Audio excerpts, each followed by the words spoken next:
Bienvenue dans Stéroïdes, le podcast qui fait l'exégèse des gros bras. Avec Stéphane Moïsakis et Julien Charpentier. Bienvenue dans ce nouvel épisode de Stéroïdes, le podcast. Je suis Stéphane Moïsakis et aujourd'hui on va parler d'Arnold Schwarzenegger. Alors pour ce faire, je suis allé chercher mon ami Julien Charpentier. Salut Julien. Salut Stéphane, bonjour à tous. Voilà, pour faire un état des lieux de la carrière d'Arnold aujourd'hui, puisque tu n'es pas sans savoir, puisqu'on s'est tapé ça quand même, on s'est farci, 8 épisodes de la série Foubar sur Netflix, et un documentaire de 3 heures, sobrement intitulé Arnold, également sur Netflix. Ça vient de sortir au moment où on enregistre, voilà, et on s'est dit, c'est l'occasion de, De reparler un peu de l'un de nos costauds favoris. Exactement, voilà. Alors, on commence par Foubar, la série. Allons-y. Voilà, c'est quand même le grand retour d'Arnold, techniquement au cinéma d'action, parce que ça faisait 3-4 ans qu'il n'avait pas fait de film d'action, notamment c'était Terminator... c'est quoi Terminator ? Dark Fate. Dark Fate, merci, voilà. Que j'aime bien, moi, personnellement. Je sais qu'on m'a un petit peu tapé dessus sur Internet. Tu vas te faire chambrer dans les commentaires, c'est direct. C'est certain, quoi, mais je revendique, voilà. Et étrangement, en fait, d'ailleurs, il est absolument pas dans le docu, alors qu'il y a quand même des extraits de Terminator de Genesis, Oui, j'étais surpris aussi qu'ils choisissent de dire le grand retour, on va mettre Genesis. Voilà, et avec des extraits absolument dégueulasses, quoi. Genesis d'un autre côté. Voilà, exactement. Donc on va commencer par Foubar. Déjà, on va expliquer ce que ça veut dire, Foubar. Alors, toi qui es quand même un expert en militarisme. Oui, alors Foubar, c'est une expression qui vient effectivement de chez les militaires. C'est une expression qui a été a priori utilisée essentiellement dans la Seconde Guerre mondiale. Si vous avez vu le soldat Ryan, ils en parlent très bien, ils expliquent même ce que ça veut dire, puisque c'est un des enjeux, vu que le caporal ne sait pas ce que ça veut dire, il va l'apprendre. Attention, c'est grossier, ça veut dire « fucked up by any recognition ». Ah d'accord. Ouais, ça veut vraiment dire quelque chose. Ce qu'ils avaient traduit en français dans la version du soldat Ryan, donc je vais utiliser la même « foupoudave », foutu pourri d'avance. D'accord, ok. Voilà. Et donc c'est une expression pour dire que rien ne va, que tout part en cacahuète. Voilà, ça veut dire ça globalement, Foubar. Voilà. C'est effectivement une expression américaine. Est-ce que ça pitch la série, pardon ? Pendant toute la série, je t'avoue que je me suis posé la question de mais pourquoi ils l'ont appelé Foubar en fait ? Ils te l'utilisent à la fin. C'est une des dernières punchlines du film. De la série. Je dis film, mais en fait, ça doit... Pas un film. Mais c'est pas un film, c'est une série, effectivement, et j'arrête pas de dire film, mais en vérité, c'est parce qu'en fait, avec ce que ça raconte, tu te dis, mais ça pourrait parfaitement tenir en 2 heures, tu vois, en vrai, si on délayait pas, en fait, à fond, quoi. Donc, est-ce que tu pitches ? Alors, en même temps, c'est pas très compliqué parce qu'en vrai, ça puise un petit peu en fait ses références dans un des gros succès d'Arnold Ah bon ? Schwarzenegger. Je vois pas. Voilà. Donc globalement, c'est l'histoire de Arnold qui joue le rôle de Arnold, qui donc est un agent de la CIA qui décide de prendre sa retraite, mais qui a une dernière opération de sauvetage à aller mener au dernier moment, et il s'aperçoit ce jour-là que l'agent qu'il va sauver, c'est sa fille. Donc sa fille ne savait pas que lui appartenait à la CIA, lui ne savait pas que sa fille appartient à la CIA, donc humour, vaudeville, drôle. Voilà, et donc en fait, là, parce que là, t'as quand même très grossièrement résumé, même si c'est vraiment ça en fait, c'est True Lies. Pas du tout. Alias la totale chez nous en fait, puisqu'il faut aussi rappeler quand même, toujours rappeler que ça vient de la totale, hein, True Lies. Même si bon, ceci expliquerait parfois cela dans True Lies, quoi. Certains gags un peu, franchouillards, j'ai envie de dire, quoi. Et là, c'est un sous True Lies.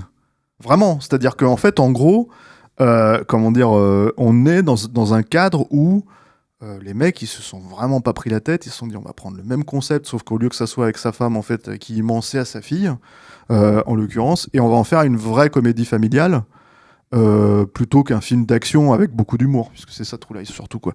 Ça cite tellement True Lies que les mecs ils se sont dit on va aller chercher le meilleur acteur de True Lies, hein, Tom Arnold, et on va le foutre en fait dans un épisode, quoi, où il joue d'ailleurs un personnage un peu bizarre de la CIA en fait qui provoque qui est un adepte de la torture, et là tu te dis mais les gars, c'est Tom Arnold en fait, clairement vous voulez pas faire un film sérieux, vous voulez pas faire une série sérieuse, vous voulez vraiment faire un truc en pantalonnade, quoi.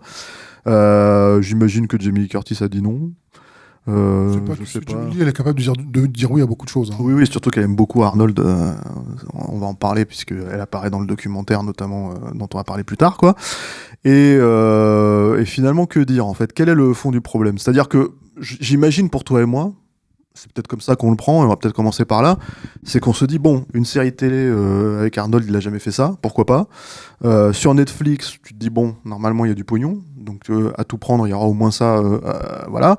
On essaye de pas trop oublier qu'il a 75 ans, parce que c'est quand même le cas aujourd'hui, Arnold a 75 ans, et on se dit, bon, logiquement, en fait, les mecs devraient jouer les tubes d'Arnold dans cette série, c'est-à-dire de se dire voilà, ici True Lies, normalement on va lui foutre des grosses pétoires dans la main, on va mettre des scènes d'action, etc., quoi. Et malheureusement... Et alors pas du tout. Hein. Moi, en ce qui me concerne, je t'avoue, quand je vais chercher une série comme ça, je sais pas si toi tu es allé avec une pointe de peur ou alors avec l'esprit ouvert, on verra bien ce que ça donne. Bon, la bande-annonce nous a pas vraiment encouragé. Non, en fait, la bande-annonce, elle vendait Arnold. Et à la limite, enfin, je veux dire, Arnold, on le sait très bien, si t'as pas un grand réalisateur derrière, si t'avais pas un James McTiernan, si t'as pas un James Cameron, le reste des films... Bon, je mets Mark Lester à part parce que c'est Saint Mark Lester, parce que Commando, c'est quand même high level de full connerie. Puis en plus, quelque part, en fait, on pourra pas lui enlever qu'il a quand même aussi défini Arnold dans le cinéma d'action, quoi.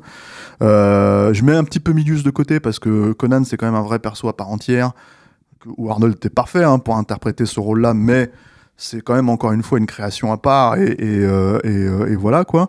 Arnold, ouais, c'est soit tu fais Commando, soit tu fais Predator ou Terminator, quoi. Mais c'est-à-dire que en gros, sorti de ça, bah en fait c'est des films comme le Running Man, Le Contrat, Dommage collatéral. Des trucs où il y a à boire et à manger avec une qualité très fluctuante, on va dire. Voilà, et puis surtout, en fait, encore une fois, Arnold n'étant pas Laurence Olivier, tu vois, enfin, je veux dire, il faut jouer sur ses capacités à lui, quoi. C'est-à-dire c'était un truc, en fait, Hollywood aujourd'hui, et quand on dit Hollywood, c'est Hollywood en général, que ce soit le ciné, les séries télé, Netflix, les services de streaming, etc.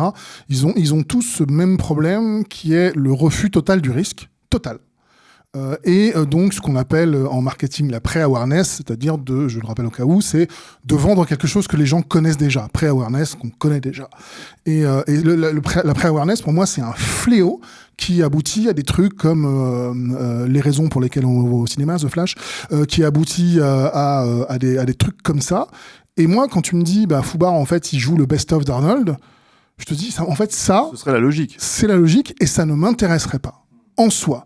Mais là, Foubar fait ça en oubliant ce qui faisait l'intérêt des films d'Arnold. C'est-à-dire, on n'allait pas voir les films d'Arnold parce que c'est un comique. Alors, en fait, c'est marrant ce que tu dis, parce que c'est pareil, mais, alors, ça va peut-être se mêler avec ce qu'on dit dans...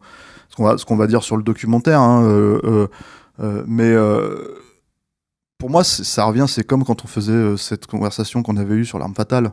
Est-ce que si t'aimes L'Arme Fatale et que tu dis j'aime L'Arme Fatale, ou si tu aimes Rocky et tu dis que j'aime Rocky, est-ce qu'on parle de Rocky, est-ce qu'on parle de L'Arme Fatale, ou est-ce qu'on parle de L'Arme Fatale 3 ou 4 et Rocky 4, tu vois, c'est-à-dire qu'ils sont pour moi quand même des films assez différents dans les logiques de franchise. Et Arnold, qui est une franchise à lui tout seul, hein, quelque part, en gros, je pense que on oublie un peu trop fréquemment, nous les fans de cinéma d'action pur et dur, que en fait il a eu un énorme succès dans la comédie.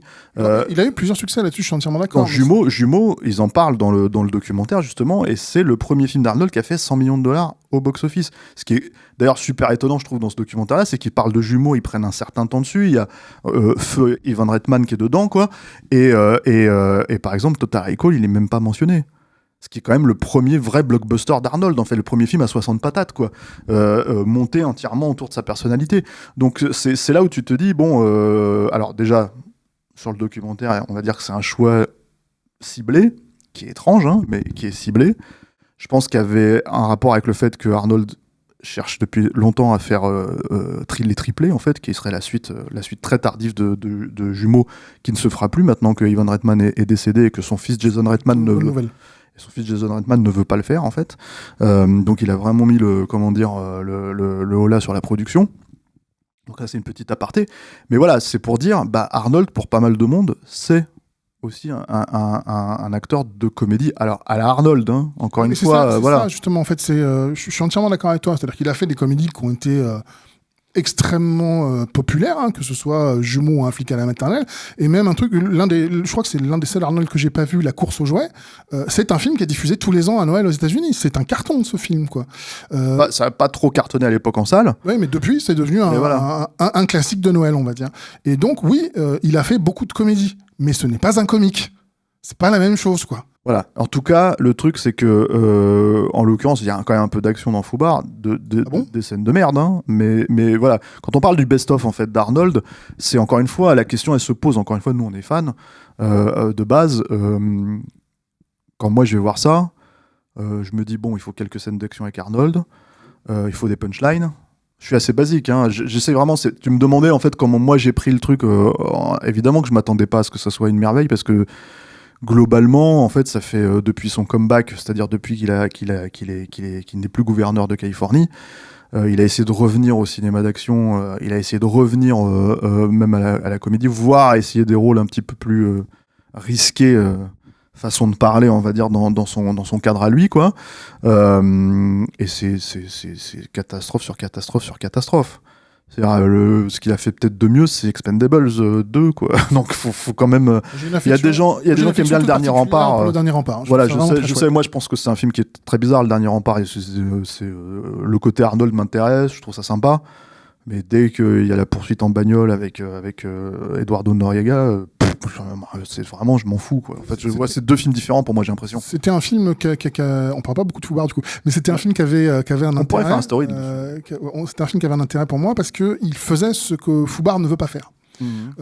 C'est de dire Arnold Schwarzenegger, donc c'était en 2013, c'était il y a 10 ans, il a 65 ans. Et quand on a 65 ans, on peut plus faire les trucs qu'on faisait quand on a 40, 30, 20, parce que la pêche, c'est plus la même. Et c'est normal. Et donc, l'âge du protagoniste était inclus dans la narration du Dernier Rempart. Et je trouvais que c'était une bonne idée, en fait. Et pour moi, là, on va encore faire un petit truc sur le côté, mais je me souviens, en 2000, Stallone avait fait un film qui est pas bon, mais je trouvais que l'approche était super. Et ce film, c'est Get Carter. Get Carter, donc le remake du film avec Michael Caine, voilà, La loi du milieu. L'idée, c'était de dire, voilà, je ne peux plus faire le musculeux parce que j'ai que 55 ans à l'époque. Donc, je vais me tourner vers autre chose. Et l'autre chose, ça me semblait une très bonne idée d'aller vers le polar. D'aller vers le polar hardboiled. Faire un truc, en fait, où tu n'as plus besoin de ton physique de tes 20 ans, ou si t'as un flingue, ou si t'as une voiture, tu peux t'en sortir et continuer à faire de l'action. C'est juste plus la même action. Le film, au final, est pour le moins pourrait être problème, mais j'adorais l'idée qu'il y avait derrière. Et Le Dernier Rempart, il y a cette idée-là aussi. Foubar, je trouve, ne fait pas vraiment ça. Parce qu'il se pose pas la question de l'action. En fait, ce que tu reproches par rapport à ça, c'est qu'il n'y a pas vraiment d'évolution vis-à-vis de la persona d'Arnold, en fait. Mais je suis totalement d'accord avec toi, c'est tout à fait vrai. Le problème, c'est que, encore une fois, même dans les tubes d'Arnold, en fait, t'as une punchline. En anglais, c'est That's it and that's all. Je sais plus comment ils traduisent ça dans les sous-titres et tout. Mais en vrai, cette punchline, en fait, à un moment donné, le staff d'écrivain révèle qu'en fait, ça a été piqué à Balance Maman hors du train de Danny DeVito pour faire une référence à Danny DeVito, pour faire donc une référence à Jumeaux, qui n'est pas la seule référence à Jumeaux, puisqu'à un moment donné, il y a aussi le moment où il couche avec sa femme et du coup, il se retrouve avec ce panneau au-dessus de sa tête, en fait, après post-coït, là, où il a une tête d'ahuri, quoi. Et alors que t'as envie de dire, mais dans Jumeaux, à la limite, le gag, il fonctionne parce que c'est un puceau. Donc tu comprends le gag, en fait, dans Jumeaux. Mais là, en fait, c'est un mec de la CIA aguerri. C'est juste de la nostalgie à 2 balles, comme Hollywood. On dirait que c'est faire que ça, en fait. C'est vraiment utiliser des choses que tu as déjà vues en disant « Hey, t'es content ? T'es content ?»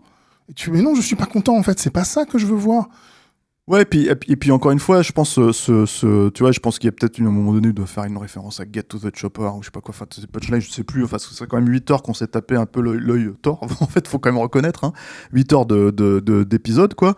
Et Et en gros, la problématique, en plus, là-dedans, effectivement, c'est que voilà, dans l'autre tube, on va dire, d'Arnold, c'est que Arnold, c'est un mec qui est bigger than life. Il a toujours été bigger than life. Le documentaire dont on va parler, dont on parle quand même malgré tout, en fait, au fur et à mesure, on va vraiment se pencher dessus plus tard. Le mec clairement en avant, encore aujourd'hui. Et en fait, Arnold assume totalement ce côté bigger than life encore aujourd'hui. C'est-à-dire à un point même où c'est un peu cringe, en fait. C'est un peu, tu es en train de te dire, t'as 75 ans, mec, tu vois, voilà. Mais pour autant, d'accord, il a 75 ans, d'accord, il peut pas courir, derrière un hydravion ou je sais pas quoi, mais il peut plus soulever une cabine téléphonique, là, comme dans Commando, quoi. Enfin voilà, Arnold, quoi. Mais pour autant, tu lui mets pas un petit Glock tout naze dans les mains quand il y a une fusillade, quoi. Je veux dire, un Desert Eagle, c'était sa marque de fabrique, ce genre de truc, en fait. C'est-à-dire que moi, j'avais interviewé, j'ai peut-être déjà raconté cette anecdote dans Stéroïde, mais j'avais interviewé Wallon Green, le scénariste Wallon Green, à une époque, et il faut savoir que Wallon Green, il a pas écrit que La Horde Sauvage ou Law and Order et ce genre de choses. En fait, il a aussi beaucoup réécrit des films. Alors parfois en script doctor, parfois il est comment dire, il est crédité. Et en l'occurrence, il avait réécrit l'effaceur et l'un de ses ajouts à lui. Et moi, il m'en avait parlé en fait un peu en off, quoi. Il me disait, je sais pas si c'est une bonne idée, je sais pas si c'est judicieux. Les flingues de l'espace. Voilà, mais c'est moi qui lui avais rajouté ces énormes flingues parce que l'idée c'était de faire un thriller d'espionnage, une reprise en fait postmoderne d'un genre en fait qui existait beaucoup dans les années 40, 50, qui est le cloak and dagger, quoi. C'était vraiment le comment dire, on pourrait qualifier ça, Hitchcock en a fait, enfin. Il y a quand même pas mal de films comme ça, en fait. C'est entre le film noir et le film d'espionnage. Et le truc, c'est que c'est à la papa, hein, on va dire. Hein. Et là, l'idée, c'était de moderniser un peu ça. Je dis à la papa pour à la grand-papa, parce que les papas, maintenant, ouais, non, mais voilà, pour les jeunes auditeurs, quoi. Mais l'idée, c'était de moderniser ça. Et en fait, moi, dans Cloak and Dagger, c'est un petit flingue, en général, c'est un petit truc, c'est un truc discret, c'est du furtif, quoi. Évidemment, avec Arnold, tu peux pas faire ça. Et moi, je lui avais dit, bah si, c'est logique, effectivement. C'est logique de filer des flingues énormes à Arnold, même si, bon, voilà, on n'est plus dans le domaine du réalisme, en fait. Et là, en l'occurrence, c'est bon, outre que les scènes d'action sont nulles, en fait, elles sont molles et il n'y a pas grand-chose, quoi. Moi, j'ai été particulièrement marqué, je crois que c'est dans l'épisode 2 ou 3, où il y a une scène d'action qui se passe sur un train en marche. Ouais. Et quand tu fais une scène d'action qui se passe sur un train en marche, tu as une référence absolue, qui est Mission Impossible, qui est un film qui a quand même presque 30 ans, quoi. 25 ans, ouais, 26 ans. 26 ans. Et donc, tu fais, globalement, si tu prends ça comme référence et que tu prends un film qui a plus d'un quart de siècle, faut que tu fasses mieux. Oui, alors bon, ça, je pense que... Ou au moins équivalent, mais pas 10 fois moins bien. Je pense qu'après, le principe de cette scène dans Mission Impossible, c'est que ce qui fonctionnait très très bien, c'était la sensation de vitesse, en fait, qui était impliquée dans cette scène. Mais quoi. il joue là-dessus aussi. C'est ça qui est... Ah ouais. Il prend ces espèces de poser pour se coller. Oui. Donc, il joue sur le même enjeu. Ils auraient pu faire autre chose. Mais il joue sur le même enjeu, et en fait, tu n'as pas du tout la même sensation de... le gars, il va s'envoler s'il rate, quoi. Sauf que le problème, c'est que, tu vois, tu me parles de cette scène, en fait, qui est effectivement une grosse scène d'action, alors, effectivement, toute naze, hein. Mais t'as l'impression que c'est le seul moment où ils essayent de faire quelque chose d'un petit peu spectaculaire, parce que toutes les autres scènes d'action, t'as l'impression que c'est tourné en comment ça s'appelle, en Europe de l'Est, quoi. C'est en gros une poursuite avec une camionnette, enfin une Jeep ou je sais pas quoi, et 2 Jeeps derrière, et en fait ils se retournent, ils tirent, c'est des explosions en numérique dégueulasses. C'est un truc que tu as mentionné au début en disant c'est sur Netflix, et Netflix, ils ont de l'argent. Normalement. Et effectivement, moi, l'un des trucs qui m'a le plus frappé à la vision de Fubar, c'est à quel point la série est fauchée, quoi. Il n'y a pas une thune et ça se voit. Mais et puis surtout, en fait, encore une fois, il n'y a pas une thune. Effectivement, on ne prend pas en compte l'âge d'Arnold, comment dire, ou en tout cas, à tout prendre, parce que, ok, tu lui files plus une mitraillette d'hélicoptère entre les mains, d'accord, tu vois, à Arnold encore qu'il le fait dans Évasion, c'était qu'il y a une dizaine d'années, quoi. Mais au moins, tu lui mets un gros flingue, par contre, tu le fais pas sauter d'une bagnole à l'autre, si tu veux, en faisant croire que c'est lui, parce que tu l'achètes pas, en fait, le mec est pas foutu de courir, tu vois. Voilà, et après, il y a des problèmes d'écriture dans cette série qui sont complètement aberrants. Je vais passer sur le fait que, en gros, c'est une série Netflix, donc ça veut dire elle est disponible Day One partout dans le monde, tu peux la binger dans le week-end, quoi. Si t'as 8 heures devant toi, tu la regardes en entier. Donc, quel est l'intérêt, littéralement, de faire des cliffhangers à chaque fin d'épisode qui sont résolus en plus de manière complètement merdique, en fait, 3 minutes après, puisque t'as lancé l'épisode suivant, quoi. Ça, c'est le premier problème. Et le deuxième problème, c'est effectivement cette espèce de truc où les mecs pensent qu'ils sont un petit peu, comment dire, edgy, qui sont un petit peu plus violents qu'une série classique, ou qui font des gags, voilà. Il y a notamment, je crois, il y a un gag avec un Big Bombasseur au début, c'est avec sa fille, en fait, tout Arnold et il est très gênant dans cette scène parce qu'effectivement, comme tu l'as dit, c'est pas vraiment un acteur de comédie, quoi. Donc t'as tout un tas de problèmes comme ça. T'as notamment, on en avait parlé entre nous en antenne, là, on s'écrivait des SMS parce que on partageait nos moments de solitude ensemble, en fait, voilà. Tu m'as parlé de cet épisode, tu m'avais prévenu parce que tu l'as vu avant moi, cet épisode où ils sont enfermés dans un bunker, et là, c'est...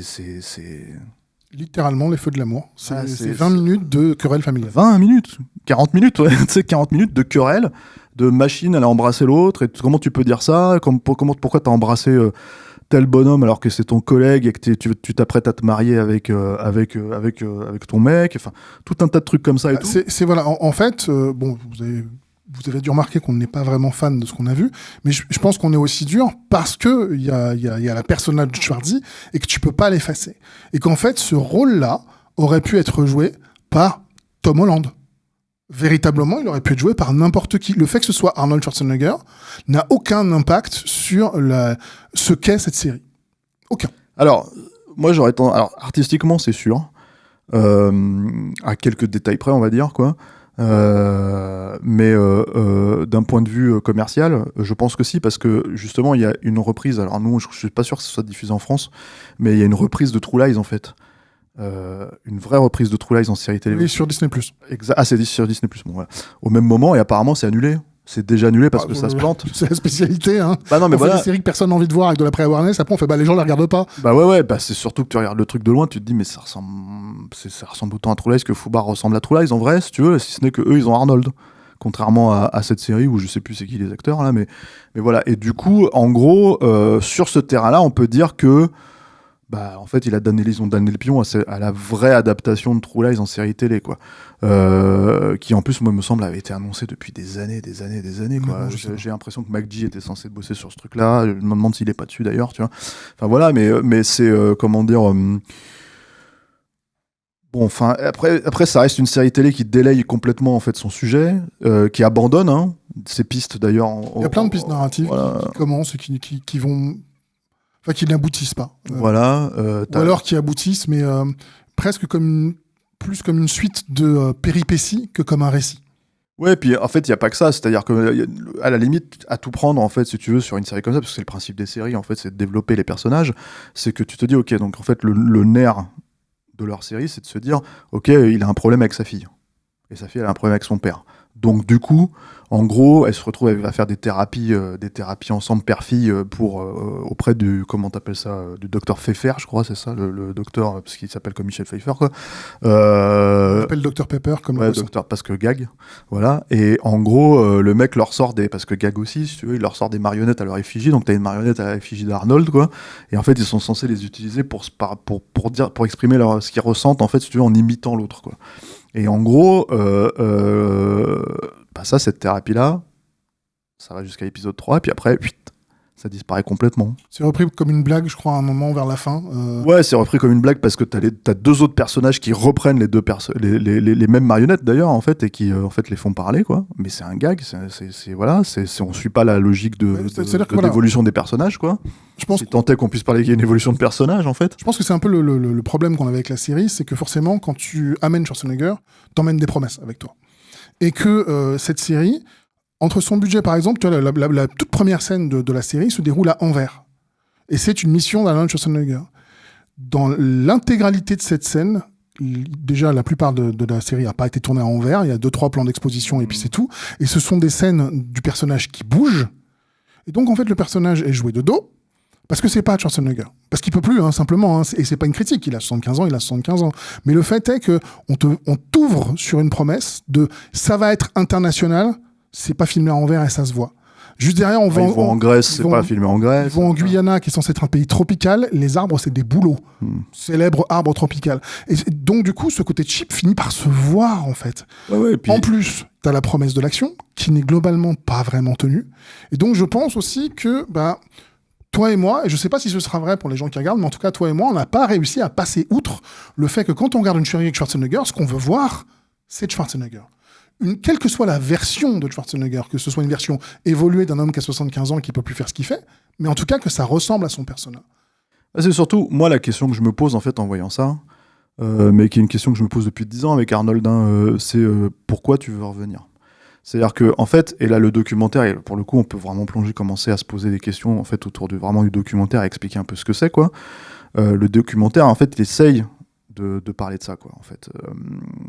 Donc Arnold, c'est un mec qui a 75 ans aujourd'hui, mais il a une carrière de 40 ans derrière lui, j'ai même envie de dire 50, hein, puisqu'il a commencé très très jeune le culturisme, quoi. C'est un mec qui a été Monsieur Univers, Monsieur Olympe, je ne sais combien de fois. 7 pour l'un des deux, mais je ne sais plus lequel des deux. Voilà. Je pense que c'est Monsieur Univers, parce que Monsieur Olympe a été créé après, c'est ce qu'ils expliquent, en fait. Voilà. Le documentaire, en fait, est scindé en 3 parties. Tu as une partie sur l'athlète, une partie sur l'acteur et une partie sur ce qu'ils appellent l'américain. L'américain, pas le gouverneur, l'américain. Non, voilà.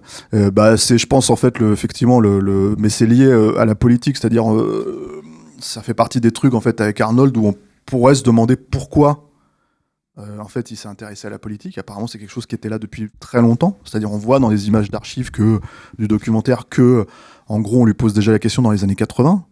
Et je pense que c'est parce qu'il représente tellement, quelque part, en fait, la réussite du rêve américain, que lui-même, en fait, il s'est tellement propulsé là-dedans, en se disant, je vais, réussir dans ce pays, parce que ce pays me le permet de le faire, que forcément, quelque part, en fait, sa réussite à lui, elle est politique.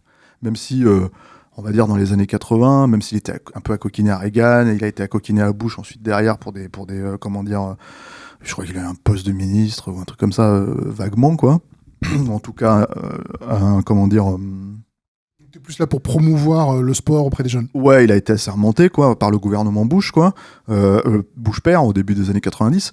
On va dire que, en fait, Arnold poussait pas trop cet agenda-là, en fait, dans son cinéma, quoi. Contrairement à Stallone, qui, pour le coup, même s'il s'en défend lui, en fait, était quand même beaucoup politisé, quoi. Donc voilà, c'est un documentaire qui retrace finalement, en fait, toute cette partie de sa carrière, que moi je trouve, en fait, finalement, est très très bien résumé dans un sketch de Bill Burr, où il raconte, en fait, que, en gros, Arnold, et il le fait très bien, je vais pas me lancer dans une imitation de Bill Burr, c'est un grand stand-up américain, qui, en gros, si tu veux, racontait que Arnold, normalement, le pic de sa carrière, ça devrait être, décharger des camions de déménagement en Autriche, quoi. Et que le type, en fait, il a eu les couilles de venir aux États-Unis, de se lancer dans le culturisme, de se lancer, en fait, dans l'immobilier, de se lancer dans une carrière d'acteur, alors qu'il a un nom à coucher dehors. Et en fait, les gens s'en rappellent, ils savent l'orthographier maintenant, quoi.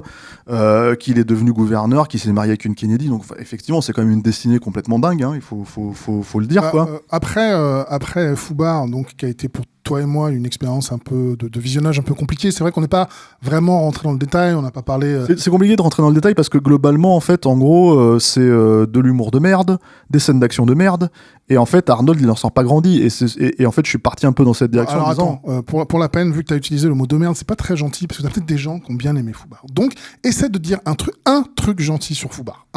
Allez, vas-y. Il y a Arnold dedans. Ok, bon bah voilà. à moi, je vais essayer aussi. Si vous voulez voir Foubar parce que c'est un truc d'Arnold, vous risquez la déception. Si vous voulez voir un truc qui est pas prise de tête, vraiment pas compliqué à regarder, et avec un couple de cinéma, parce que c'est père et fille, qui fonctionne pas trop mal, parce que Schwarzenegger, on est content de le revoir, et Monica Barbaro, qui joue dans Top Gun, qui est la pilote dans Top Gun Maverick, s'en sort plutôt très bien, je trouve. Elle fonctionne assez bien. Avec ce qu'elle a à faire, quoi. C'est-à-dire pas grand-chose. Moi, je trouve qu'après, il y a une problématique avec son perso, parce qu'elle change littéralement de personnalité. On était au stade où j'essayais de dire un truc gentil. Oui, mais on en a pas parlé, donc c'est vrai qu'il faut... Moi, c'est un truc qui m'a un petit peu choqué dans l'écriture, quoi. C'est que son perso, il change littéralement de personnalité pendant 2 épisodes entiers pour revenir finalement au personnalité de départ, tu vois, qui est un peu étrange. Donc il y a quelques petits soucis de cohérence, mais c'est pas tant que le personnage, pour moi, change, que les moments où où soit il pète un câble, soit il devient plus méchant qu'il ne l'était, ou plus sympa qu'il ne l'était, ou plus tendre qu'il ne l'était, n'ont pas été suffisamment construits pour que tu les comprennes instinctivement. Donc c'est plus une question d'écriture que de jeu, pour le coup. Ils ont pas craqué le personnage. En gros, c'est vraiment, t'as plus l'impression que c'est une série qui a été écrite au fil de la plume, relativement vite fait, qu'un truc où ça a été réfléchi, parce que les acteurs, enfin, Monica Barbaro, Schwarzenegger, ils font bien leur boulot. Ensuite, c'est quand même la série la plus filmée de l'histoire dans une salle de brief. Je crois qu'il y a la moitié de la série qui se passe dedans. C'est fou, hein. Ce qui montre encore une fois qu'il n'y a pas de budget. Il y a 12 sidekicks comiques, dont environ 13 de trop.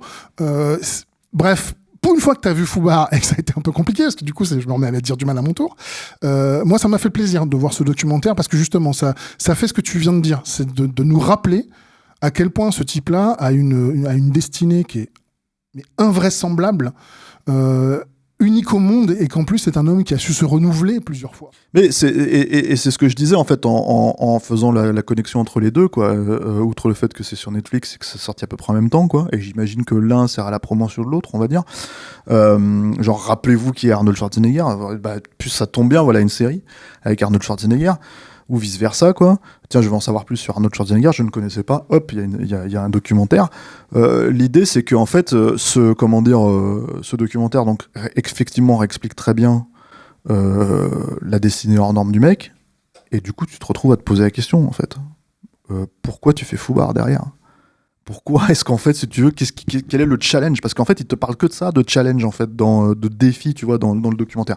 Alors moi, je suis pas aussi dithyrambique que toi, en tout cas sur le documentaire, pour une simple et bonne raison, c'est que j'ai pas appris grand-chose.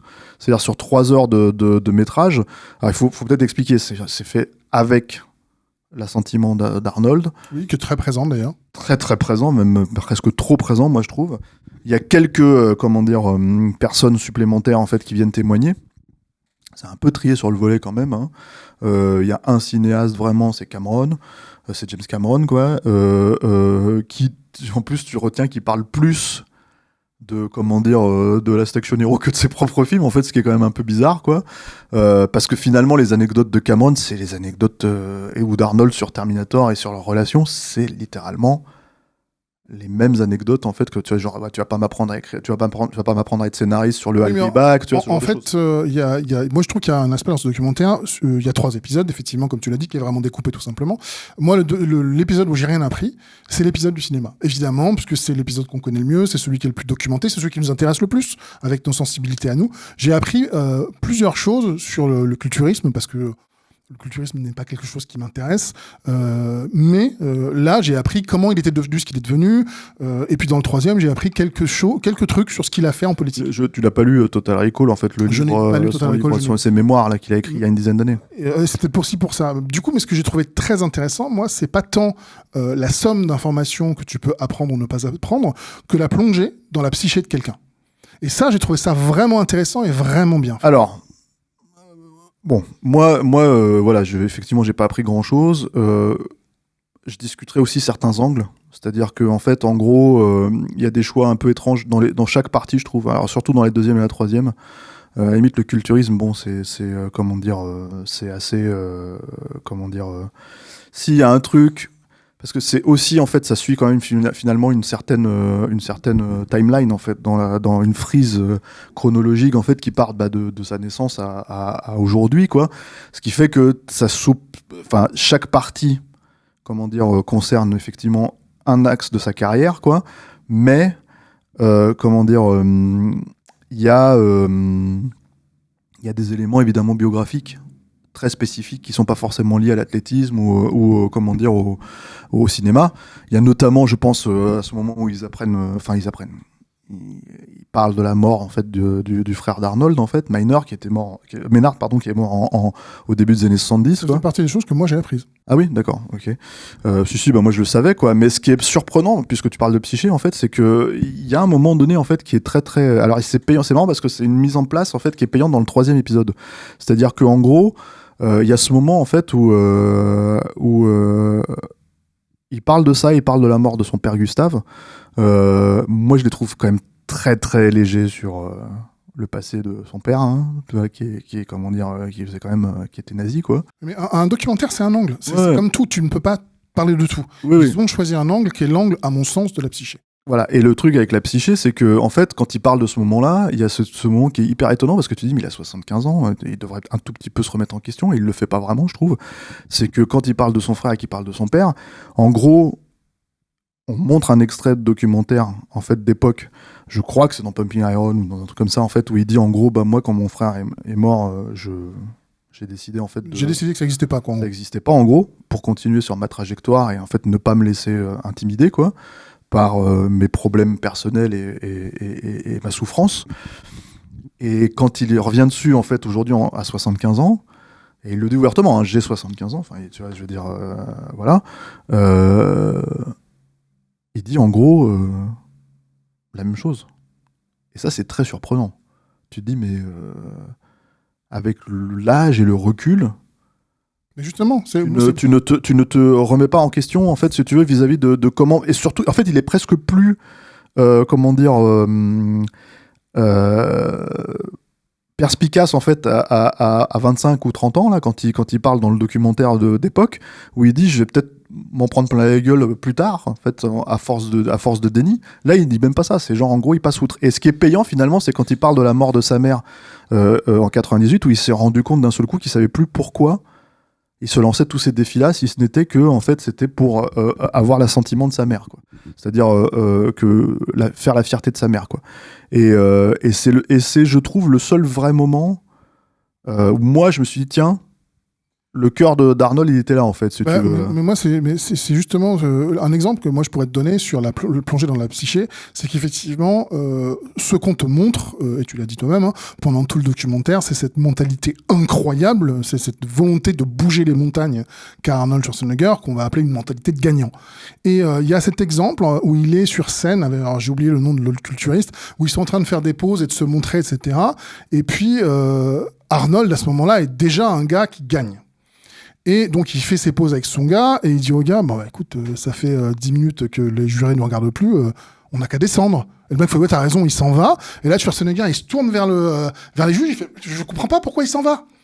Et ça, tu vois, pour moi, c'est un truc qui est super intéressant. C'est un truc qui passe presque entre les gouttes du montage, où tu vois que cette mentalité de gagnant est aussi mélangée d'une mentalité de fripouille. C'est pas dit avec méchanceté, hein, mais ce côté, Non, en non, fait, tu n'en as pas... c'est un manipulateur, Voilà, Arnold. tu n'en as pas besoin de ça, et en fait, tu fais ton arsouille juste pour être sûr de gagner. C'est comme... Il y a Alain Mercier qui la technique, s'immisce dans la conversation. Vas-y, Voilà. Alain. Non, c'est comme dans le documentaire Pumping Iron, qui parle que de sa phase de culturiste, où tu le vois dans les coulisses en train de rabaisser, d'humilier Lou Ferrigno pour en fait le diminuer psychologiquement. En fait. Là, tu confonds avec un épisode de Mosinor. Non, il avait fait, Non, il avait redoublé le truc. Oui, il avait redoublé le truc, mais effectivement, il l'avait fait. C'est de la tactique de sportif, quoi. C'est-à-dire, je joue sur ton mental, je te piège. C'est ça que je trouve, moi. Et il le fait très, très bien. C'est ça que je trouve fascinant, c'est que juste avant ça, on te parle du moment où il arrive aux États-Unis. Le mec, il est déjà Monsieur Univers en Europe plusieurs fois. Et parce que figurez-vous donc que l'univers, il y en a plusieurs. Il y a l'univers européen, l'univers américain. Et quand il arrive à Venice Beach, qui s'appelle Muscle Beach, hein, la plage des costauds, on lui dit, mais ça va le grassouillet? Et il fait, mais quoi, vous êtes fous ou quoi? Il dit, non, mais ça va le grassouillet. Et donc, ils lui disent tous, mais en fait, t'as du ventre. Tout est relatif, parlons pas du mien. Hein, et donc, du coup, en fait, il va aller dans une salle de culturisme américain, écouter comment ils font, et dire, en fait, je vais vous battre avec vos propres armes. Je vais faire ce que vous faites, mais mieux que vous. Et ça, c'est une mentalité de dingue. Donc en fait, le côté fripouille, pas besoin pour moi. Après, moi, tu dis fripouille, mais moi, c'est de la manipulation pure et dure. Hein. C'est-à-dire qu'en gros, il le fait en politique, il l'a fait en politique, il l'a fait au cinéma. Alors, on connaît tous, on en a parlé. Moi, j'ai fait un épisode avec Arnaud sur Arrête où ma mère va tirer, où la rivalité de Stallone et Schwarzenegger, et on en a parlé, on en a largé en travers, et c'est connu, quoi. Mais il y a aussi ce moment qui est dans, moi, je trouve un excellent making-of, en fait, de Predator, qui s'appelle Si le peut saigner, on peut le tuer, où il y a ce moment, et j'en ai certainement déjà parlé aussi dans Stéroïde, parce que voilà, c'est un des trucs pour moi qui effectivement définit Arnold, où en gros, il fait croire à Jesse Ventura, avec l'aide de la costumière, que en gros, il a des plus petits bras que lui. Tout ça pour pousser Jesse Ventura à, faire un pari devant tout le monde en étant persuadé qu'il va gagner, sur la taille de s'ils mesurent leurs bras, je te parie une caisse de champagne en gros que mes bras sont plus gros que les tiens. Arnold lui fait ok. Et là évidemment Jesse Ventura se met à perdre devant tout le monde. Et tout ça c'est de la pure technique de manipulation psychologique pour rabaisser effectivement finalement quelqu'un qui n'est même pas vraiment son adversaire. En l'occurrence, Jesse Ventura, c'est juste de gros couillards et c'est des blagues de vestiaire, quoi. Mais c'est vrai qu'en fait, il a toujours fonctionné comme ça et ça le fait marrer lui. Après, quand t'as un petit peu de recul, tu te dis c'est quand même un truc de pute. C'est quand même des petits coups de pute. Ouais, c'est des techniques d'humiliation qui sont totalement inutiles. Et c'est en ça que je trouve que cette plongée dans la psyché est intéressante parce qu'on voit à la fois cette mentalité de gagnant, qu'elle a un coût. Ce coût, c'est effectivement celui d'avoir enterré ses sentiments, c'est celui de vouloir tellement gagner que tu es prêt à faire des coups pendables pour y arriver, et puis c'est aussi à force de mettre des choses sous le tapis, le jour où ça pète fort. Et on voit dans le documentaire que sa séparation avec Maria, il est encore... mais il est cassé par cette séparation. Oui, alors ça, même si c'est de sa faute et qu'il le reconnaît. Oui, alors après ça c'est encore un autre truc, c'est-à-dire que en gros,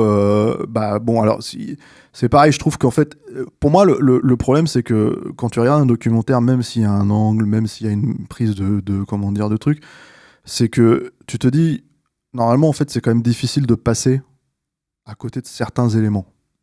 Et en gros, t'as l'impression qu'ils résument tout en un seul truc. C'est-à-dire, ils vont prendre un exemple et ils vont dire, bon voilà, en gros, si tu veux, Arnold l'a trompé Maria une fois avec cette nana, et bon, il se trouve qu'il a eu un gosse. C'est pas vrai. En fait, le mec il a trompé sa femme qui est mieux, quoi, tu vois. Donc, évidemment, quand tu vas voir un documentaire, en fait, qui est signé... sanctionné par... Enfin, oui. Voilà, c'est ça, signé Arnold, en gros, tu vas pas avoir tous ces éléments-là, et ça, c'est l'élément public. Il y aurait pas eu cette histoire... ça serait pas du tout un élément du documentaire. C'est-à-dire qu'il serait encore avec sa femme, il n'y aurait pas eu un enfant illégitime, comme ils le disent, tu vois, qui est Joseph, quoi, Baena, qu'il a eu avec la nounou, je crois, si je dis pas de bêtises, ou la bonne la femme de maison, voilà. En gros, c'est un des éléments, en fait, de la vie d'Arnold, et à la limite, j'ai envie de dire à juste titre, hein, quelque part, hein, si tu veux, c'est leurs affaires, quoi, tu vois, qui seraient pas être exposés là-dedans. Sauf qu'il se trouve que, par exemple, on sait tous, et c'est quand même une rumeur colportée par, par Brigitte Nielsen, hein. Il a eu une affaire avec Brigitte Nielsen, il a eu une liaison avec Brigitte Nielsen, c'est lui qui l'a foutu dans les bras de Stallone, tu vois. Et en fait, encore une fois, dans une pure technique de manipulation, et ça, par exemple, c'est un des éléments dont, dans leur rivalité bon enfant, bon papa, où on se donne des coups de coude et on n'arrête pas d'en parler dans les médias, ils disent pas que c'était un peu plus sale que ce que c'était, quoi. C'est-à-dire, c'est pas juste en fait, Stallone tuait 15 mecs, donc j'en tuais 30, et puis en fait, quand j'en tuais 30, en fait, il en tuait 45, et en fait, si tu veux, il y avait plus de punchline, plus de machin, il faisait une comédie, je faisais une comédie, etc., etc.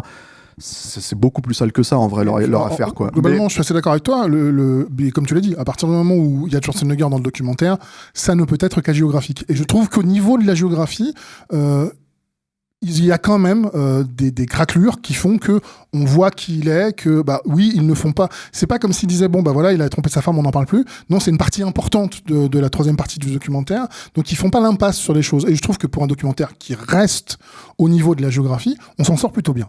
Moi, le truc en tout cas, c'est que je pense que en gros, le documentaire il pose une question à la fin. Il pose une question qui est pas, pour nous en fait, qui connaissons la carrière d'Arnold et tout, qui reste encore vachement en suspens. C'est arrête pas de te dire, moi j'ai une mentalité de winner, voilà, ça fait 10 ans qu'il perd, Arnold. Faut le dire, ça. Et ça, ils le disent pas clairement, en fait, dans le documentaire. Et ça fait 10 ans qu'il perd. C'est-à-dire, en fait, il peut plus se présenter à la gouvernance, c'est fini. Il peut pas se présenter, puisqu'il est jamais né, il est pas né sur le sol américain, donc il peut pas se présenter en tant que président des États-Unis. Oui, il faut savoir que son poste de gouverneur est le poste le plus haut auquel il pouvait prétendre en tant que naturalisé. Voilà, et en fait, il y est arrivé du premier coup. C'est-à-dire 60 jours. Voilà, c'est ça, à un moment donné où ils ont dû refaire en fait des élections pour débouter le gouverneur de l'époque, quoi. Le truc par rapport à ça, c'est que du coup, en fait, comment est-ce que tu montes plus haut pour quelqu'un comme Arnold? Et ça, je trouve que effectivement, je suis d'accord avec toi. Le documentaire n'en parle pas. C'est pas Foubard. C'est clair. Il y a effectivement ces 3 étapes de dire, voilà, en fait, quand j'ai été 7 fois Monsieur Olympe, 3 fois Monsieur Univers, je me trompe peut-être sur les chiffres. bah en fait j'ai plus rien à prouver dans le culturisme, j'ai essayé autre chose et je deviens la plus grande star du monde et puis à un moment je me dis mais en fait je m'amuse plus donc j'ai besoin d'autre chose et je deviens gouverneur, non seulement gouverneur qui est la position la plus haute que je peux tenir, mais en plus de l'état le plus grand et le plus riche des États-Unis, donc littéralement au-dessus de lui il y a pas grand monde quoi à ce moment-là, et en plus il est réélu donc ça fonctionne. Quand il revient au cinéma, ça fonctionne plus du tout. En fait, les gens n'ont pas attendu. Le cinéma a évolué sans lui. Il y a cet élément, je sais pas si tu étais au courant de ça, moi j'en avais entendu parler à l'époque, évidemment. Alors moi, bon, je vais peut-être un petit peu enculer les mouches, hein, si tu me passes l'expression, mais moi je t'avoue que quand les mecs essayent de te faire croire que Batman et Robin c'était un carton, tu vois, en sous-main comme ça, allez, en loose day, hop, tu vois, il enchaîne les cartons. Ouais. Tu vois, et là, tu te mets de Batman et Robin alors qu'il n'y a pas Total Recall, encore une fois, t'as envie de dire, bon, c'est un peu, est-ce qu'on était obligé de. Tu sais, ça c'est très bien montré avec il y a l'affiche dans l'épisode Culturisme, il y a l'affiche qui montre les différents trucs qu'il a gagnés. Et à chaque fois, t'as écrit 1, 1, 1, 1, 1. Et puis il y a un moment où il est deuxième. Quand il arrive aux États-Unis, il est deuxième pour la première fois. Et en fait, à la fin du docu, quand il dézoome sur ce truc, il n'y a plus que les 1. Ils ont enlevé le 2. Oui, mais bon, c'est rapide quand même. Oui, tu vois, je veux dire, ça fait partie de ces choses qui disent bien que ça reste une géographie, que ça reste quelque chose où on va avoir essentiellement de la surface. Par contre, oui, c'est bourré d'informations si vous ne connaissez pas bien la carrière de Schwarzenegger. Et oui, ça passe sous silence des choses, évidemment. Oui, voilà, mais ce que je voulais dire en fait par rapport à ça, du coup, c'est que ce qui est étonnant en fait finalement, c'est que tu sens qu'ils sont emmerdés, tu vois, sur la dernière partie, parce que la problématique d'Arnold, c'était de réussir son comeback. Là aujourd'hui, il a 75 ans, on est en 2023. En gros, ce qui lui reste, c'est Foubar. C'est-à-dire quand même, on vient de passer 20 minutes à démonter le truc, quoi. Ce qui lui reste, c'est plus un héritage, et alors que c'est toujours un mec qui a regardé devant. Là, avec Arnold, c'est la première fois qu'il regarde derrière, en fait. Non, encore une fois, il a fait son autobiographie. Son autobiographie qui est sortie vraiment très rapidement après le fait qu'il était plus gouverneur. Et justement, c'était une autobiographie qui lui permettait pour lui de dire regardez, je suis une légende, donc je reviens au cinéma. Voilà, on va dans une volonté d'étape suivante. Là, effectivement, quand tu finis le documentaire, je suis d'accord avec toi, tu te dis mais ta volonté a toujours été de te relancer, de te renouveler, et tu nous dis pas, tu pourrais simplement nous dire en fait ça y est, j'ai plus besoin. Ne serait-ce que ça, tu vois, qui disent j'ai plus besoin. Il le dit pas. Non, il le dit pas, et c'est le même problème qu'avec Stallone quelque part en fait, hein, parce que c'est difficile de pas faire évidemment des ponts entre ces deux vraies stars en fait du cinéma d'action des années 80 quoi. C'est de dire bah voilà, en gros Stallone là en ce moment, au moment où on parle, alors moi j'ai regardé vaguement des bouts, il fait une télé-réalité avec sa famille. Et ça, c'est triste, en fait, si tu veux. Alors, il y a tout le sacking, évidemment, à côté. Il y a tout le sacking, Taylor Sheridan Forever. Non, bien sûr, mais ça fait du bien, le sacking, honnêtement. Pour le coup, j'ai pas encore regardé, je vais regarder parce qu'il faut que je me plonge dedans, quoi. Et apparemment, je sais pas pourquoi je préfère regarder Foubar. Je sais pas. Non, mais c'est parce que Yannick a fait une émission sur tout le sacking, donc comme il s'en est occupé, effectivement, je me suis dit, allez, occupons-nous de Foubar, quoi. Pour moi, c'était vraiment en tant que fan de Stallone, du coup, je fais la petite aparté, en tant que fan de Stallone, j'étais un peu triste, depuis un long moment maintenant, parce que moi, le dernier film de Stallone que j'aime vraiment beaucoup, c'est John Rambo. Et j'ai une affection pour du plomb dans la tête. Mais tout ça, ça a plus de 10 ans, en fait. Ouais. Du coup, quand entre les trucs qu'il a enchaînés, là... Moi, je suis un peu déviant, j'ai des petits mérites. J'aime bien Expendables, j'aime un peu Rambo 5. Tu vois, parce qu'il arrache l'un cœur d'un mec avec un couteau, quoi. Oui, mais je t'en veux pas, c'est ton côté tendre. C'est ça, c'est la tendresse, quoi. Et moi, du coup, voir Tull Sacking, le voir jouer, ça m'a fait du bien. Je me doute que de toute façon, je vais le regarder, c'était il y a Stallone dedans, à partir du moment où j'ai regardé Arrête tout ma mère retiré. Et comment dire, je ne sais pas, moi... C'est pas une grande série, c'est une série très agréable. Le truc où il se prend un doigt dans le cul là, avec De Niro, là, comment ça s'appelle Grudge Match, voilà. Je retourne en fait. Donc à partir du moment où j'ai regardé ça, je peux regarder tout le sacking, c'est sûr. Mais comment dire, par ailleurs, il fait donc une série de télé-réalité où tu te dis mais qu'est-ce que ça t'apporte en fait? Qu'est-ce que ça vous apporte? Moi vraiment, c'est la question que je me pose en sortant de Arnold et de encore une fois, j'insiste un peu sur ça. J'ai compris que c'était pas pour moi en fait Arnold, mais normalement si.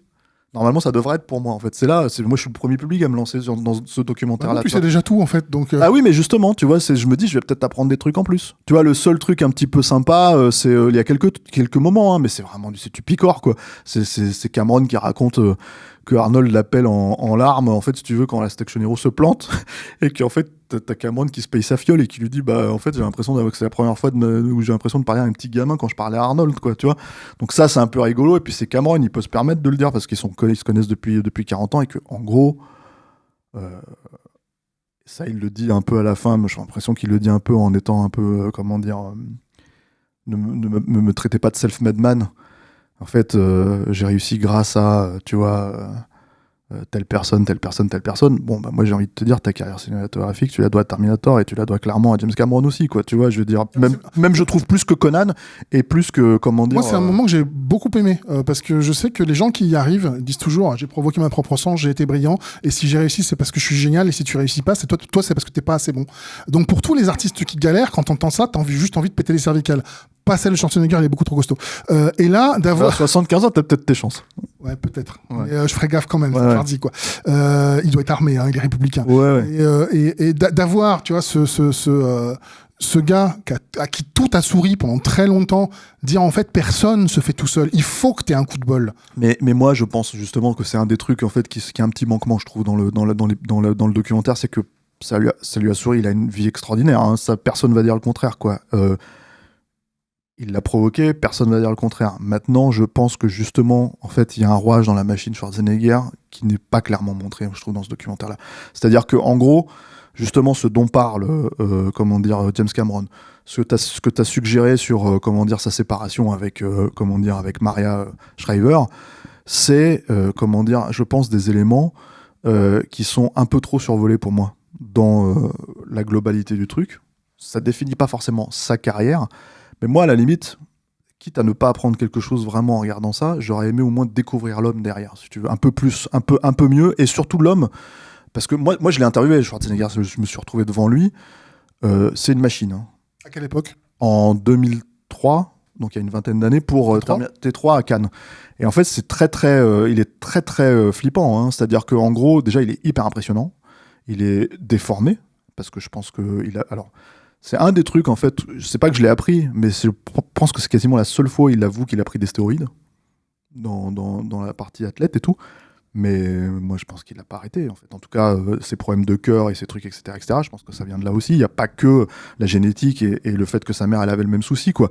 C'est-à-dire, sa mère, elle est morte, elle a eu ces problèmes-là 25 ans en âge, 25 ans après lui, quoi. Elle est morte 1 an après son opération à lui, mais en gros, il y a cette problématique-là. Et l'autre truc, c'est que moi, quand je l'ai vu, 1 mois avant, il faisait la couve de Voici à la plage, avec un bide énorme comme ça, etc. Donc je m'attendais à le voir arriver, tu vois, un peu comme ça, quoi. Et il est arrivé, il était en top forme, quoi. C'était le Arnold de T3, quoi, qui est quand même impressionnant, hein, à 55 ans, quoi. Et il était littéralement, c'est pour ça que je me suis dit, il est hyper charismatique, parce qu'il passe très bien à l'écran, parce qu'il est limite, il est déformé. C'est-à-dire, il avait une mâchoire qui était presque plus grosse que le cou, tu vois, que le reste. Il avait des mains énormes et tout. C'était hyper impressionnant. Et surtout, il s'est assis à table, c'était une table ronde. Et en fait, il y avait un micro assez énorme devant lui. Et il regarde le type, en fait, il nous regarde tous, il dit à qui il appartient ce micro. Et en fait, t'as un gars qui fait c'est le mien. Il fait ok, c'est pourquoi tu sais, le mec comprend pas, il fait c'est pour enregistrer. Il fait non, c'est pourquoi. C'est pour de la radio, c'est pour retranscrire, c'est pourquoi. Et alors le mec se met à bafouiller parce qu'Arnold est hyper impressionnant, quoi. Et en gros, t'as Arnold qui lui dit non mais t'as pas compris en fait. La façon dont je vais parler, si ça passe à la radio, ça va être différent de la façon si tu retranscris ce que je dis, quoi, par écrit, quoi. Et là t'es super emmerdé parce que t'es là, moi j'étais à côté, je fais réponds, il va sortir un flingue, il va faire quelque chose, c'est Arnold, merde, tu vois. Et en gros, si tu veux, c'est ce truc où tu sens que et dès que l'interview a commencé, il était parfait. Il y avait 10 anecdotes. Elles étaient parfaites, super bien racontées. On les a toutes entendues depuis, tu vois, etc. Mais voilà, il raconte le truc où sa mère, elle s'inquiétait pour sa sexualité parce qu'il mettait des mecs c'est dans le documentaire. Il racontait quelques trucs comme ça, quoi. Et en fait, ce qui est assez marrant, c'est qu'il était littéralement parfait, le client parfait, en fait, pour l'interview, à ce moment-là. Mais juste avant, tu sentais... non pas la faille, mais le moment en fait où il allait te péter la tête si tu lui répondais pas et si t'étais pas efficace, si t'étais pas rapide, quoi. Et disons que en fait, moi j'ai pu voir ça en fait, si tu veux, et me dire bon, faut pas déconner avec Arnold, bon ça tu t'en doutes, hein. Mais il peut perdre son calme, alors qu'en fait c'est clairement quelqu'un qui ne perd jamais son calme en fait quand tu le vois médiatiquement et tout ça, etc. Tu le vois jamais gueuler, tu le vois jamais lever le ton de la voix, tu le vois jamais s'énerver, il se lève pas comme Steven Seagal quand il est pas content d'une interview, il se lève pas en se barrant, ce genre de choses. Donc du coup, moi ce que j'espérais dans un docu comme ça, quitte à ne rien apprendre, c'était au moins de voir en fait ce truc en creux, la psyché dont tu parles, tu vois. Et je trouve que là, justement, c'est un des trucs qui manque un peu. C'est très bien produit, c'est très bien fait. Il y a plein d'images d'archives intéressantes, il y a plein de trucs, etc., etc. Mais c'est vrai que normalement, moi, je me considère comme le premier public de ce genre de documentaire-là. Et effectivement, j'ai l'impression de rester sur ma faim parce que... Le documentaire que tu veux n'existera que quand il sera mort, pas avant. Ouais, Un documentaire qui va te possible, dire qui était Schwarzenegger, à la fois dans ses réussites, mais aussi dans ses échecs et dans ses faiblesses. Là, tu dois le deviner en filigrane. Tu dois deviner...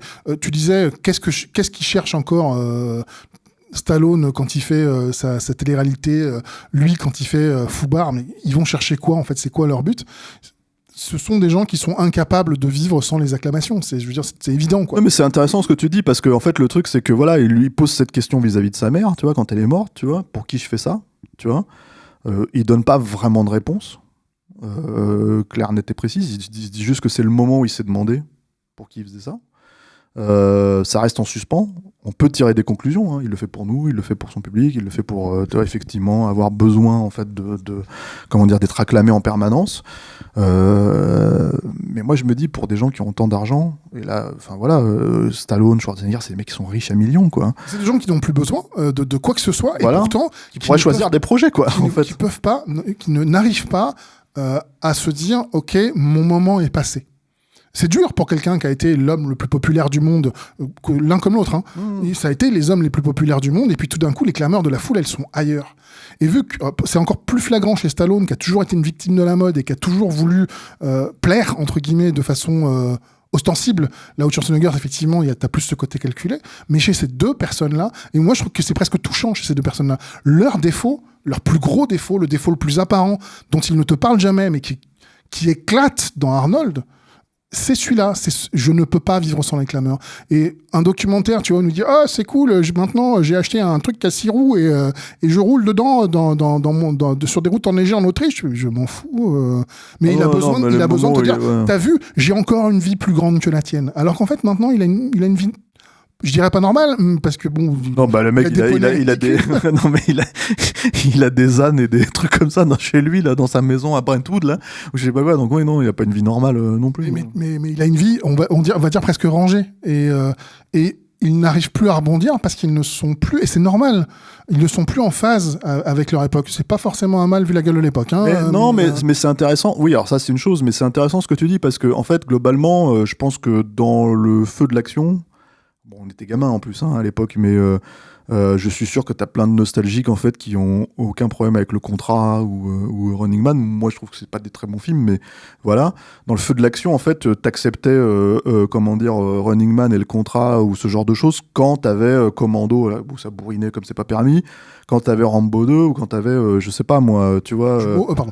Non, mais Haute Sécurité, Terminator 2 évidemment quoi. Ce qui reste encore aujourd'hui. Des films à tout prendre peut-être à égalité variable en termes de qualité, des films qui tiennent la route. Commando, évidemment, on sait que c'est pas un très bon film, mais en fait, ça débourre. Je n'accepte pas voilà. qu'ils disent des choses et puis Commando, il fallait avoir 10 ans quand c'est sorti, comme c'est nous.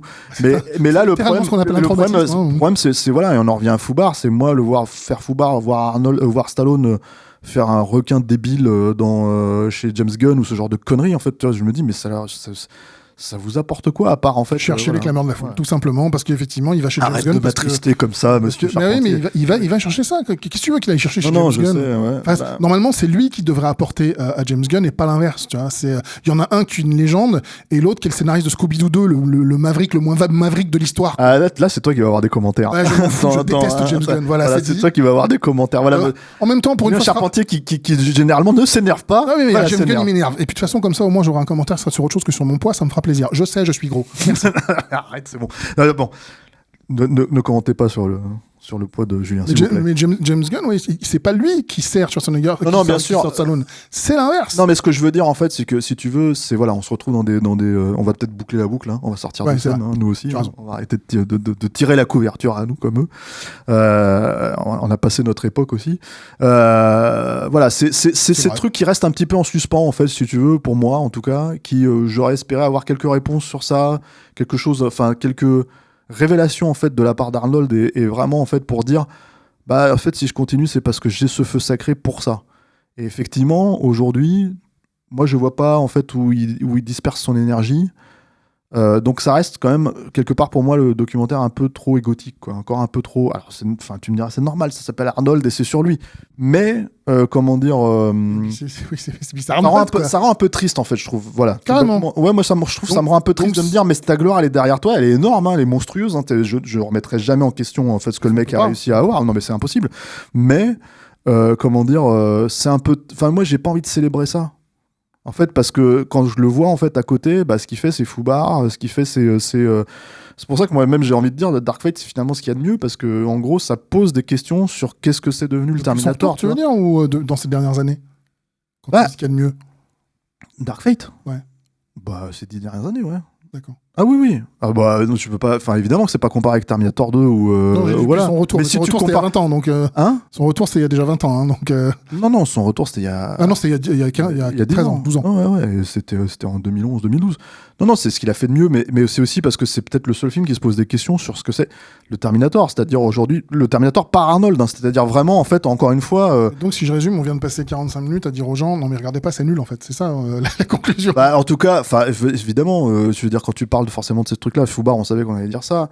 Sur Arnold, toi, t'as établi ce qu'il fallait établir sur ça. Moi, je suis pas tout à fait. C'est-à-dire, c'est pas que je suis pas d'accord. C'est que oui, tu as raison. Ça s'adresse pas à moi. Mais normalement, ça devrait. C'est ce que je dis en fait. Normalement, je suis le premier client.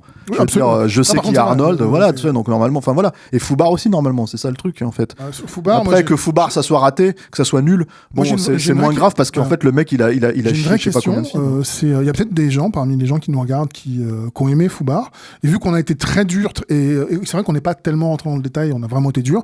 Si vous avez aimé Foubard, moi j'aimerais bien savoir pourquoi en fait, parce que est-ce qu'on est passé à côté d'un truc incroyable? J'ai un petit doute, mais c'est possible. Est-ce que la dynamique des personnages vous a plu? Est-ce que le fait que ce soit super léger, que ça se regarde en 2 secondes sans se prendre la tête, ça vous a pas horripilé, mais ça vous a plu? Vraiment, moi je sais pas, parce que Foubard, c'est un projet, au-delà du fait que j'ai trouvé ça nul, c'est un projet que je ne comprends pas. C'est pourquoi vous faites ça? Moi, ça à la limite, tu vois, étonnamment, j'ai moins de problématiques à comprendre pourquoi ils ont fait ça. Le résultat est à chier. Mais en fait, en gros, ça joue sur ses gloires, de manière merdique. Mais en fait, c'est pour ça que je te dis ça. Ah oui, que tu utilises Schwarzenegger. Bien sûr que tu te sers de Schwarzenegger. Donc on en revient à tu utilises en fait la légende pour pas avoir besoin de bosser. C'est comme le truc avec ce film avec Stallone où il joue un gars qui joue aux cartes et qui arrive que dans le dernier tiers du film. C'est où tu fais en fait le film. Le maître du jeu. Le maître du jeu, voilà. C'est le film qui se sert de Stallone, mais surtout c'est toi tu m'aides à faire mon film, moi je t'aide pas du tout quoi. Et là c'est un peu quand je dis ça, c'est pour ça aussi. C'est vous avez utilisé tout ce qui est Schwarzenegger, mais qu'est-ce que vous lui avez rendu? Quel était votre projet? Alors je vais utiliser un gros mot, hein, artistique. Et artistique, niveau commando, hein, de dire, quand j'en ressors, qu'est-ce que moi, en tant que spectateur, j'y ai gagné par rapport à Schwarzenegger, aux acteurs qui sont... On peut pas citer Commando en exemple, c'est le 2001 des cinémas d'action des années 80, tu vois, enfin je veux dire, non j'exagère parce qu'il y a Die Hard, mais en fait ce que je veux dire c'est que par rapport à Terminator Dark Fate, qui est un film qui pour le moins divise, tu peux détester le film, c'est ton droit le plus absolu. Il y a quand même un For John à la fin qui est dit par Schwarzenegger, qui est quasiment touchant, qui est un beau moment de cinéma, enfin moi je trouve. Donc j'en suis ressorti en disant... Moi, j'aime bien le film, je suis comme toi. Je trouve qu'il a plein de problèmes, mais il y a des choses que je trouve intéressantes. Et ce moment-là, je me dis, OK, c'est un beau moment de cinoche. Et c'est presque un Schwarzenegger qui nous fait salut, c'est mon adieu au rôle. Et je crois que tu avais dit d'ailleurs à l'époque, si c'est son dernier rôle, moi je suis d'accord avec ça. Ah oui, en fait, parce que tout bêtement, c'est pas un podcast sur Terminator Dark Fate, mais tout bêtement, le truc, c'est que Arnold, il fait le con en fait avec Terminator depuis 25 ans. C'est-à-dire depuis Terminator 2, c'est le pic de sa carrière. Tu arrêtes. Non, mais ce que je veux dire, c'est que Nous avons un excellent podcast qui explique à quel point Terminator 3 est voilà, en fait, il se met des lunettes de Elton John, ou alors il fait le con dans les musées Grévin, en fait, si tu veux, tu vois. Donc en fait, le Terminator, c'est devenu une blague. Donc que les gens en fait reprochent ça à Terminator Dark Fate, t'as envie de leur dire. Les gars, ça fait 25 ans que c'est comme ça. Donc à un moment donné, en fait, et ça ne fait qu'augmenter à chaque fois, quoi. Donc moi, le problème, c'est que je préfère pas me concentrer sur ça, puisque je savais que ça serait dedans. Et en fait, voir ce qu'il essaye de se poser comme question et qui se pose des questions, parce que je pense que c'est pas Arnold qui se les pose, ces questions-là, mais les gens qui ont essayé de bosser sur le film autour, tu vois, pour essayer de lui donner une sortie au personnage. Tu ressors du film où tu vois pourquoi ils ont pris Arnold, mais comment Arnold est utilisé, mais également comment le film peut servir l'acteur. Voilà. Quand tu regardes Foubar, je ne comprends pas quel est l'intérêt pour le spectateur, ne serait-ce que ça, quoi. Et c'est surtout qu'on sait qu'aujourd'hui, en fait, il n'a même plus le personnage de Terminator, puisqu'en fait, en gros, ça sera sa dernière apparition en Terminator, à moins qu'il apparaisse dans un scary movie ou une connerie ou un machin, il fasse un caméo à la con. En gros, il a compris, lui, il l'a dit, j'arrête là. Et c'est pas à la Stallone qui dit j'arrête à chaque fois puis qui revient, quoi. Et en plus, apparemment, Cameron est en train de littéralement de rebooter le truc sans lui, quoi. Ils se sont mis d'accord sur ça, quoi. Donc, du coup, effectivement, qu'est-ce qui lui reste à Arnold dans le domaine du cinéma, en fait, dans le domaine de la star, qui est quand même le truc qu'il a fait le plus connaître, plus que la gouvernance de Californie, plus que le culturisme, en réalité. C'est vraiment... C'est une star de cinéma avant le reste, en fait. Ce serait bien qu'il y ait d'autres réalisateurs que Tarantino qui vont chercher des vieilles gloires perdues pour leur redonner un rôle. Moi, je comprends même pas pourquoi il est pas dans les suites d'Avatar. C'est ça que je veux dire, en fait. C'est que, en fait, même quitte à ce qu'il soit tout bleu et ce que tu veux, quoi. Enfin, peu importe. Je veux dire, pour moi, c'est évident que Quaritch, à la base, il est modelé sur Arnold. Donc, en fait...